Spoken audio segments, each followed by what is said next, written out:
is the X3. It's smaller than the X4.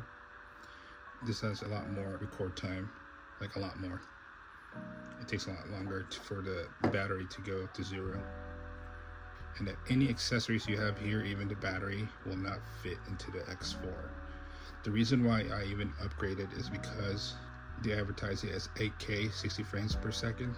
The resolution is a lot better on this during daytime, but nighttime you can lower it down to 5.7, 30, or 25.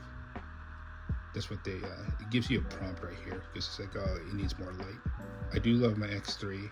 I wish I could have gotten it fixed with Insta360, but it was already past its warranty, and it would cost me a lot more to fix each of the lenses that were broken. Both of them were broken, so I had to upgrade.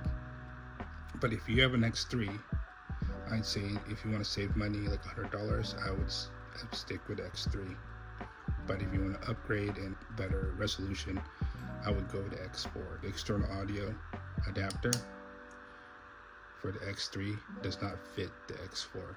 So basically, any accessories you have here, even the batteries, I had like 3 extra batteries for the X3 that I cannot use on my X4.